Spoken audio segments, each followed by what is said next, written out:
प्रिय दर्शकों नमस्कार। हमारे चैनल धर्मार्थ कल्याण में आपका स्वागत है।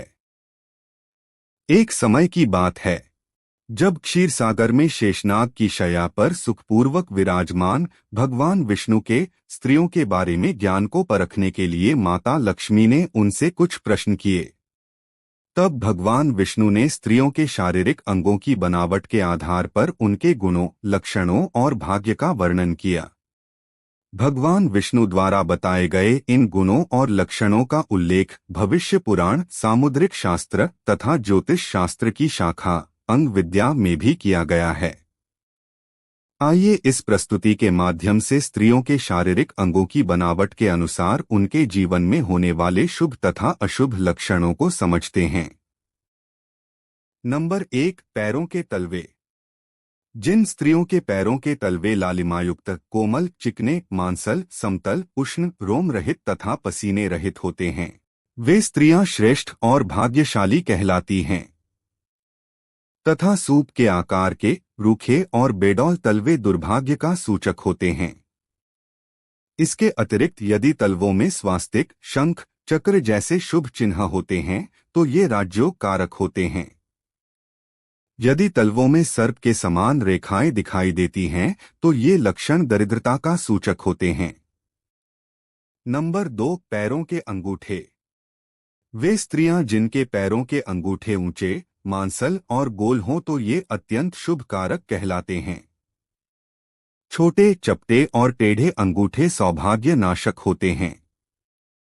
नंबर 3, पैरों की अंगुलियां। यदि स्त्रियों के पैरों की अंगुलियां कोमल, घनी और आपस में सटी हुई, गोल तथा ऊंची होती हैं तो उत्तम मानी जाती हैं। अधिक लंबी अंगुलियों वाली स्त्री का भाग्य कमजोर होता है। टेढ़ी अंगुलियों वाली स्त्री निर्धन तथा छोटी अंगुलियों वाली स्त्री की आयु कम मानी जाती है। नंबर 4, पैरों के नाखून। यदि किसी स्त्री के पैरों के नाखून गोलाकार, उन्नत, चिकने और तांबे के समान रंग वाले हैं तो ये अत्यंत ही शुभ कहे जाते हैं। नंबर 5, भुजाएं। स्त्रियों की ऐसी भुजाएं जिनमें हड्डियों का जोड़ दिखाई न पड़े, कोमल हों, नाड़ियां दिखाई न देती हों, रोम रहित हों तथा सीधी हों, वे श्रेष्ठ भुजाएं कही जाती हैं। मोटी और रोमों से भरी भुजाओं वाली स्त्रियों के भाग्य में सुख की कमी रहती है। इसके अतिरिक्त छोटी भुजाओं वाली स्त्री दुर्भाग्यशाली होती है। नंबर 6, हाथों की अंगुलियां। सुंदर जोड़ों वाली, बड़े पौरों से युक्त गोल तथा हथेली से नाखून की तरफ क्रमशः पतली अंगुलियां शुभ होती हैं। अत्यंत छोटी, पतली, टेढ़ी तथा अत्यंत मोटी और पृष्ठ भाग में रोमों से युक्त अंगुलियां भाग्य में कष्टकारक मानी गई हैं। नंबर 7, मुख। जिन स्त्रियों का मुख गोल, सुंदर, समान आकार, मांसल, सुगंध युक्त और पिता के मुख के समान होता है, वह स्त्री प्रशस्त लक्षणों वाली कही जाती है। ऐसी स्त्रियां परिवार में प्रसन्नता का कारक होती है।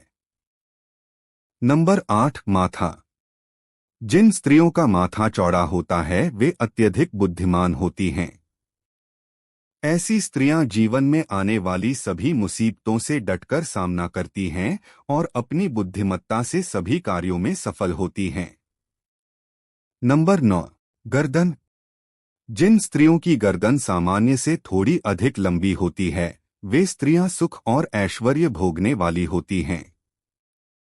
इनका दाम्पत्य जीवन अधिक सुखमय होता है और ये किसी पर निर्भर नहीं रहती हैं। नंबर 10, नाभि।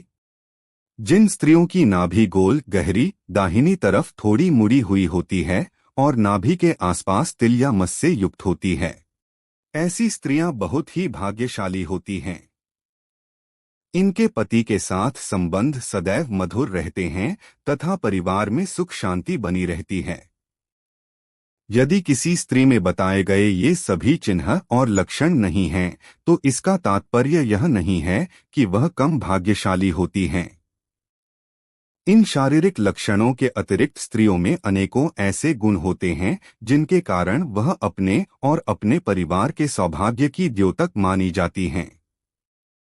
स्त्रियों में अनेकों सद्गुणों के कारण ही सनातन धर्म में स्त्रियों को घर की लक्ष्मी माना गया है। स्त्रियों की मृदुभाषिता, सौम्यता, ममता, स्नेह, प्रेम आदि गुणों के कारण घर स्वर्ग के समान सुखों वाला बन जाता है। इसलिए हमें चाहिए कि हम स्त्रियों का पूर्ण सम्मान करें, जिससे हमारा जीवन सुखमय हो सके।